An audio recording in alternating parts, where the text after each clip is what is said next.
Rilis Badan Pusat Statistik melaporkan jumlah pengangguran di Indonesia mencapai 7,28 juta orang. Sarjana Indonesia susah cari kerja. Lulusan terdidik atau sarjana yang masih menganggur. Pengangguran dari lulusan perguruan tinggi di Indonesia menunjukkan tren menaik. Pengangguran lulusan sarjana masih cukup tinggi. Pernah nggak kamu ngerasa kalau gelar sarjana yang kamu perjuangkan berdarah-darah selama 4 tahun, sekarang malah terasa kayak beban? Dulu, orang tua kita bilang, sekolah yang tinggi, biar dapat gelar, biar hidup enak. Dulu, gelar sarjana itu golden ticket. Begitu lulus, perusahaan antri jemput kamu. Tapi sekarang, gelar itu seringkali cuma jadi syarat administrasi buat pekerjaan yang gajinya bahkan pas-pasan buat bayar kosan. Selamat datang di fenomena kutukan sarjana. Di video kali ini, kita nggak bakal bahas cara dapat IPK 4. Kita bakal bedah realita pahit.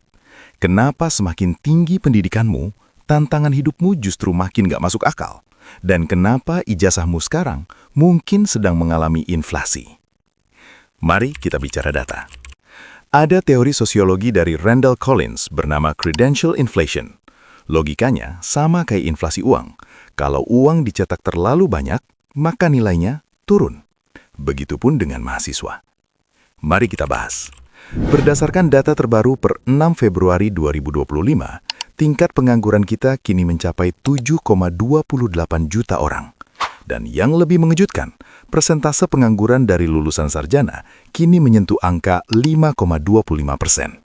Rilis Badan Pusat Statistik melaporkan jumlah pengangguran di Indonesia mencapai 7,28 juta orang. Sarjana Indonesia susah cari kerja. Lulusan terdidik atau sarjana yang masih menganggur. Pengangguran dari lulusan perguruan tinggi di Indonesia menunjukkan tren menaik. Pengangguran lulusan sarjana masih cukup tinggi.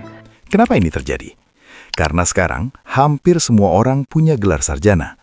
Ketika semua orang punya keunggulan yang sama, maka keunggulan itu nggak lagi jadi unggul.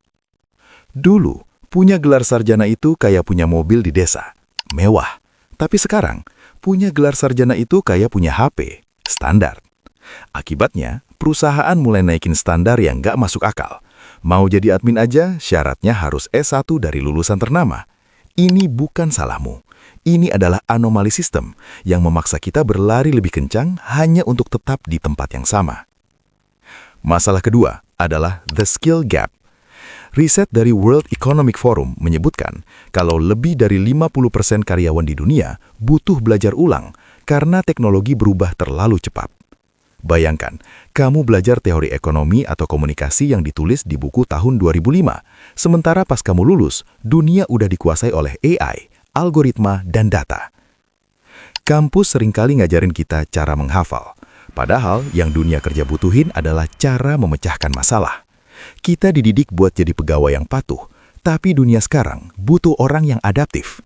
Akhirnya, banyak sarjana yang lulus dengan kepala penuh teori, tapi tangan yang bingung mau ngerjain apa di depan industri yang sudah lari jauh ke depan. Ini adalah bagian yang paling menyakitkan. Gengsi. Ada beban moral yang gak tertulis pas kamu dapat gelar. Kamu ngerasa gak pantas kalau kerja kasar. Kamu ngerasa malu kalau harus mulai dari bawah lagi. Gelar sarjana seringkali jadi penjara mental yang bikin kita takut buat eksplorasi hal baru di luar bidang kita. Belum lagi bicara soal opportunity cost. 4 tahun kuliah dan ratusan juta biaya yang keluar, secara ekonomi harusnya punya return on investment yang jelas. Tapi pas realitanya, gaji pertama kamu cuma setara sama mereka yang gak kuliah. Disitulah mentalmu mulai kena hit. Kamu mulai mempertanyakan, terus, buat apa gue sekolah lama-lama kalau hasilnya sama aja? Sekarang, pertanyaannya, kalau kutukan ini nyata, gimana cara kita memutus rantainya? Apakah kita harus pasrah dan menyalahkan keadaan? Tentu enggak. Langkah pertama yang harus kamu lakukan adalah unlearning. Kamu harus berani membuang pola pikir lama kalau ijazah adalah jaminan.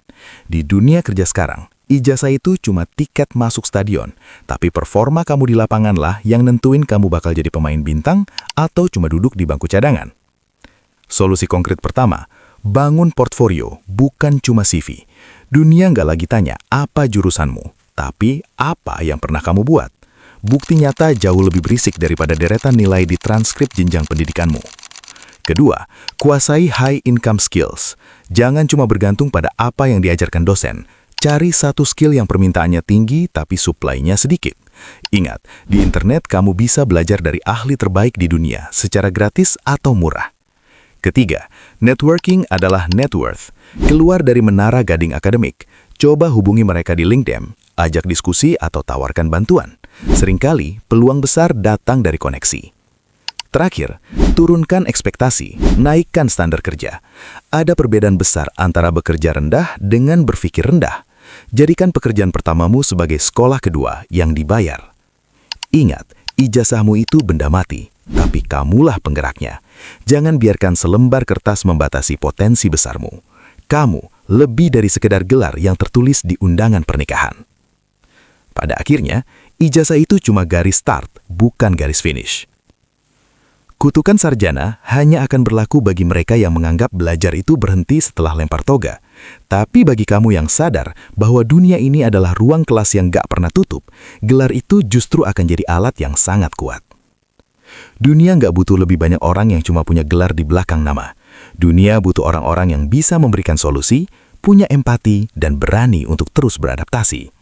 Jangan biarkan 4 tahun masa kuliahmu mendikte 40 tahun sisa hidupmu.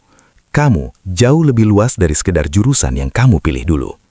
Nah, sekarang gua pengen dengar dari kalian. Coba tulis di kolom komentar, apa satu skill yang sedang kamu pelajari sekarang di luar bidang kuliahmu?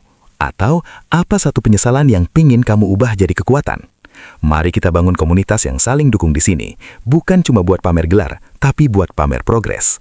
Jangan lupa tekan tombol like kalau kamu suka dengan video ini. Dan buat kamu yang gak mau ketinggalan pembahasan realita yang gak diajarin di sekolah, pastikan kamu sudah subscribe dan nyalakan loncengnya.